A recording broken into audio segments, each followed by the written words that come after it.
Hello foodies, welcome to Surya's kitchen. ಇವತ್ತು ನಾವು ಉತ್ತರ ಭಾರತದ ಶೈಲಿಯಲ್ಲಿ ರಾಜ್ಮಾ ಚಾವಲ್ ಮಾಡ್ತಾ ಇದ್ದೀವಿ. ಇನ್ಯಾಕ್ ತಡ, ಬನ್ನಿ ನೋಡೋಣ ಹೇಗೆ ಮಾಡೋದು ಅಂತ. ಬೇಕಾಗುವ ಸಾಮಗ್ರಿಗಳು: 4 ಇಂಚ್ ಚಕ್ಕೆ, 2 ಅನಾನಸ್ ಹೂವು, 2 ದೊಡ್ಡ ಏಲಕ್ಕಿ, 10 ಲವಂಗ, 8 ಏಲಕ್ಕಿ, 1 table spoon kasuri methi, 3 tea spoon ಸೋಂಪು, ಅಡಿಗೆ ಎಣ್ಣೆ, 3 ಟೀ ಸ್ಪೂನ್ ಜೀರಿಗೆ,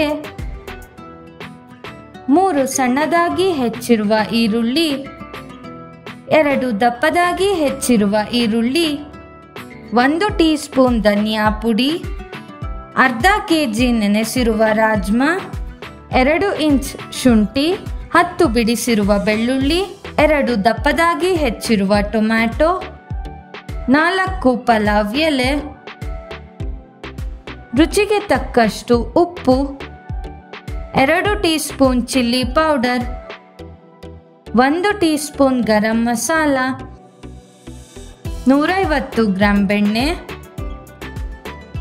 4 ಹೆಚ್ಚಿರುವ ಹಸಿಮೆಣಸಿನಕಾಯಿ, 1 ಟೀ ಸ್ಪೂನ್ ಜೀರಾ ಪೌಡರ್. ಮೊದಲು ರಾತ್ರಿ ಇಡೀ ನೆನೆಸಿರುವ ರಾಜ್ಮಾಗೆ ಸ್ವಲ್ಪ ಉಪ್ಪು ಹಾಕಿ ಕುಕ್ಕರ್ನಲ್ಲಿಟ್ಟು 5 ವಿಜಿಲ್ಸ್ ಕೂಗಿಸ್ಕೋಬೇಕು. ಈ ಥರ ಸಾಫ್ಟ್ ಆಗಿರಬೇಕು. ಈಗ ಇದನ್ನ ಈ ರೀತಿ ಸ್ಮ್ಯಾಶ್ ಮಾಡ್ಕೋಬೇಕು. ಈಗ 2 ಲೋಟ ಬಾಸ್ಮತಿ ಅಕ್ಕಿನ ವಾಶ್ ಮಾಡಿ 3 ಲೋಟ ನೀರು,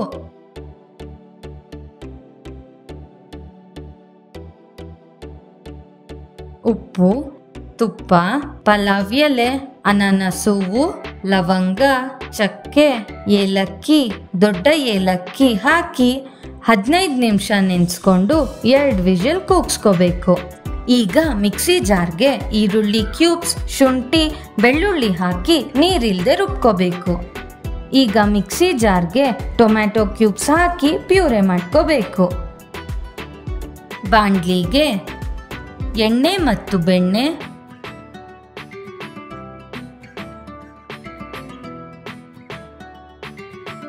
ಜೀರಿಗೆ, ಸೋಂಪು, ಪಲಾವ್ ಎಲೆ, ಚಕ್ಕೆ, ಲವಂಗ, ಏಲಕ್ಕಿ, ಅನಾನಸ್ ಹೂವು, ದೊಡ್ಡ ಏಲಕ್ಕಿ, ಹಸಿಮೆಣಸಿನಕಾಯಿ, ಈರುಳ್ಳಿ ಹಾಕಿ ಟ್ರಾನ್ಸ್ಪರೆಂಟ್ ಆಗೋವರೆಗೂ ಮಿಕ್ಸ್ ಮಾಡ್ಕೋಬೇಕು. ಈಗ ರುಬ್ಬಿದ ಈರುಳ್ಳಿ ಪೇಸ್ಟ್ ಹಾಕಿ ಮಿಕ್ಸ್ ಮಾಡಿಕೊಂಡು ಟೊಮ್ಯಾಟೊ ಪ್ಯೂರೆ ಹಾಕೊಂಡು 2 ನಿಮಿಷ ಮಿಕ್ಸ್ ಮಾಡ್ಕೋಬೇಕು. ಈಗ ಚಿಲ್ಲಿ ಪೌಡರ್, ಸಾಲ್ಟ್, ಧನಿಯಾ ಪೌಡರ್, ಜೀರಾ ಪೌಡರ್, ಗರಂ ಮಸಾಲ ಹಾಕಿ ಹಸಿ ವಾಸನೆ ಹೋಗೋವರೆಗೂ ಚೆನ್ನಾಗಿ ಮಿಕ್ಸ್ ಮಾಡ್ಕೋಬೇಕು. ಓ, ರೈಸ್ ಕೂಡ ರೆಡಿ ಆಯ್ತು ಅನ್ಸುತ್ತೆ.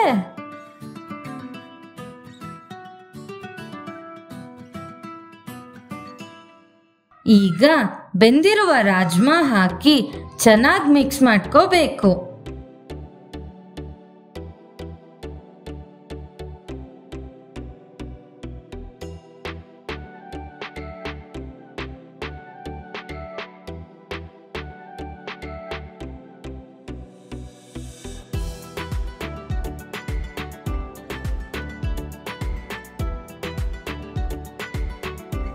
ಲಾಸ್ಟ್ಗೆ ಕಸೂರಿ ಮೇಥಿ, ಕೊತ್ತಂಬರಿ ಸೊಪ್ಪು, ಸ್ವಲ್ಪ ಬೆಣ್ಣೆ ಹಾಕಿದ್ರೆ ರುಚಿಕರವಾದ ರಾಜ್ಮಾ ರೆಡಿ.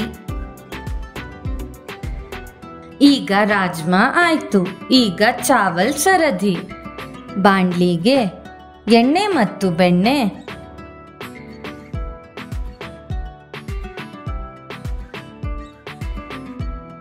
ಜೀರಿಗೆ, ಸೋಂಪು, ಕುಕ್ಕಡ್ ಬಾಸ್ಮತಿ ರೈಸ್ ಹಾಕಿ ಮಿಕ್ಸ್ ಮಾಡಿಕೊಂಡು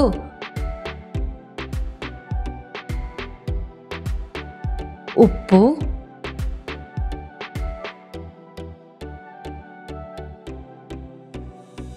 ಬೆಣ್ಣೆ ಹಾಕಿ ಚೆನ್ನಾಗಿ ಮಿಕ್ಸ್ ಮಾಡಿಕೊಂಡ್ರೆ ರುಚಿಕರವಾದ ರಾಜ್ಮಾ ಚಾವಲ್ ಸವಿಯಲು ಸಿದ್ಧ.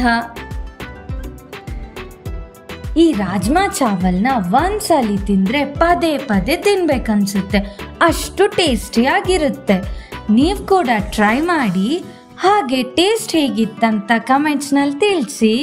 ಈ ನಮ್ಮ ರೆಸಿಪಿ ಇಷ್ಟ ಆಗಿದ್ರೆ ಲೈಕ್ ಮಾಡಿ, ನಿಮ್ಮ ಪ್ರೀತಿನ ಶೇರ್ ಮಾಡಿ, ನಿಮ್ಮ ಅನಿಸಿಕೆನ ಕಮೆಂಟ್ ಮಾಡಿ, ಹಾಗೆ ಮುಖ್ಯವಾಗಿ ಸಬ್ಸ್ಕ್ರೈಬ್ ಮಾಡೋದು ಮರಿಬೇಡಿ. ಹಾಗೆ ಬೆಲ್ ಐಕಾನ್ನ ಕೂಡ ಕ್ಲಿಕ್ ಮಾಡಿ. Thank you.